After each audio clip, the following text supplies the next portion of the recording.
እንኳን ደስ አለን፣ እንኳን ደስ አላችሁ ወደ ቼልሲ ደጋፊዎች በሙሉ። ሊቨርፑልን በስታንፎርድ ብሪጅ አስተናግደን 2-1 በሆነ ውጤት ማሸነፍ ችለናል። ዛሬም እንደተለመደው እንግዲህ ቼልሲ ሊቨርፑልን ማሸነፉን ቀጥሏል። በባለፈው የውድድር ዘመንም በተመሳሳይ በሜዳችን አሸንፈን ነበር። ዘንድሮም በሜዳችን ባደረግነው ግብ በተለይም ሮሚዮ ላቪያ ተቀይሮ ከገባ በኋላ እጅግ በጣም ድንቅ ብቃትን አሳይቶ ዛሬ ማሸነፍ ችለናል። እንዲሁም ደግሞ በባለፈውም ጨዋታ ሮሚዮ ላቪያ በገባበት ሰዓት ላይ ምን አይነት ድንቅ ብቃት እንዳሳየ መመልከት ችለናል። እውነትም እንኳንም ሊቨርፑልን ከርቶ ቼልሲን ተቀላቀለ የሚያስብል ፐርፎርማንስ ነው ማሳየት የቻለው። ቼልሲ በመጀመሪያው አጋማሽም በሁለተኛው አጋማሽም እጅግ በጣም ልዩ ነበረ። በተለይም የማሬስካ ቀያሪዎች ዛሬ እጅግ በጣም አስደስተውናል ብለን መናገር እንችላለን። ኤስቴቫኖ ግብን ያስቆጠረው ሁለተኛው ግብ ተቀይሮ ከገባ ከትንሽ ደቂቃዎች በኋላ ግብን ማስቆጠር ቻለ። ከገቡ በፊት እጅግ በጣም ጥሩ እየተንቀሳቀሰ ነበር። የሊቨርፑል ተከላካዮችን እጅግ በጣም ሲያሸብር ነበር፣ ድሪብል ሲያደርግ ነበር። ፍጥነቱን በመጠቀም እጅግ በጣም የሊቨርፑል ዲፌንስን ሲረብሽ ነበረ። እንዲሁም ደግሞ ጎልን ማስቆጠር ችሏል። በመጀመሪያው አጋማሽ ቼልሲ እንግዲህ እጅግ ውብ የሆነ ጨዋታ ነበር መጫወት የቻለው። ሊቨርፑል ሊጉን እየመሩ ያሉ ቲሞችም አይመስሉም ነበር። አንድ ብቻ ሽንፈትን ያስተናገዱ፣ ሌላውን ቀሪውን እንዳለ ያሸነፉ ቡድኖች በጭራሽ አይመስሉም ነበረ።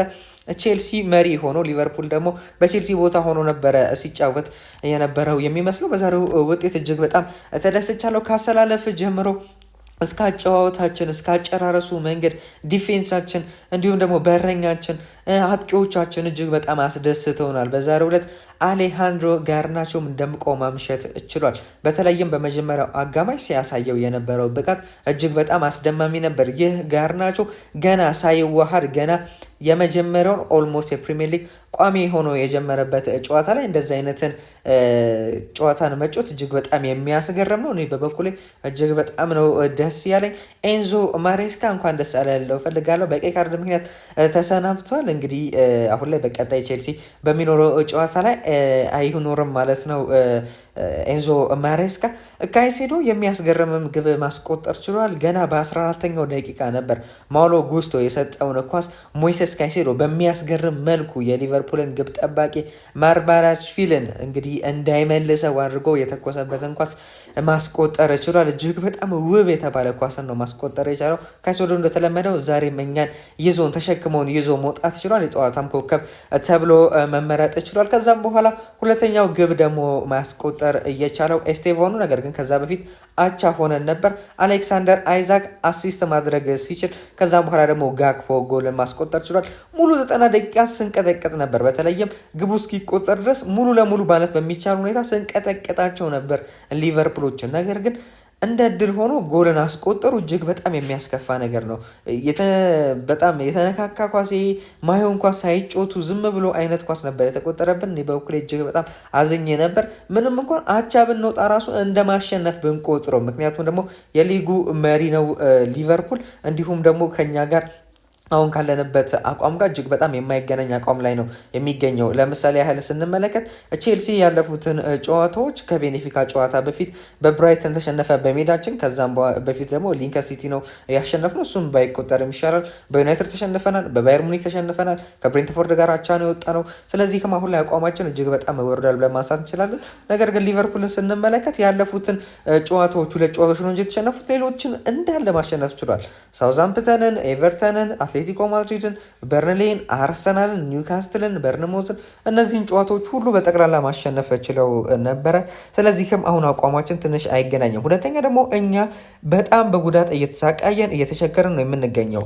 ዋናው ተጫዋቾችን ኮከብ ተጫዋቾችን ኮል ፓለመር የለም። የተከላካይ ስፍራ ተጫዋቾቻችን እንደነ ቶሲና ዴባዮ፣ ቻሎባ፣ ኮልቢል እንዲሁም ደግሞ ሌሎችም ተጫዋቾች ፎፋናን ጨምሮ ማለት ነው በዚህ ጨዋታ ላይ አይሰለፉም ነበር ማለት ነው።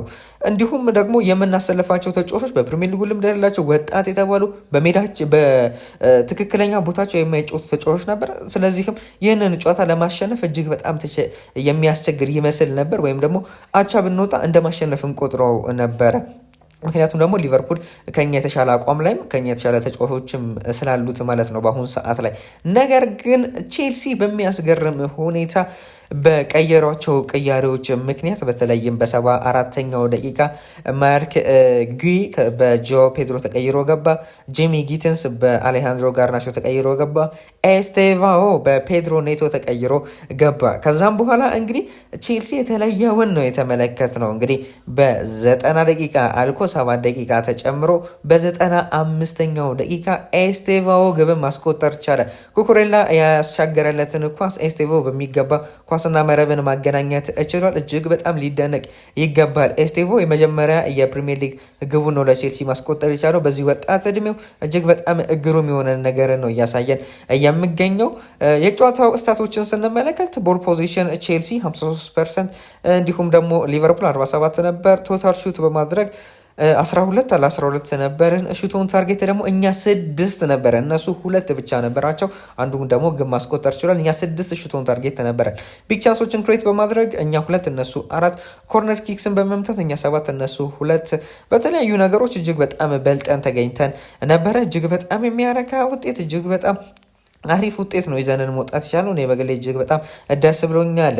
ስለ ጨዋታው ምን ሀሳብ አስተያየት አላችሁ? እኔ በግሌ እጅግ በጣም ነው ደስ ያለኝ። እናንተን ሀሳብ አስተያየት በኮሜንት ላይ አሳውቁኝ። እስከ መጨረሻው ድረስ ተከታተላችሁን ላይክና ሰብስክራይብ ስለምታደርጉ እጅግ አድርገን አመሰግናለን። ባይ ባይ።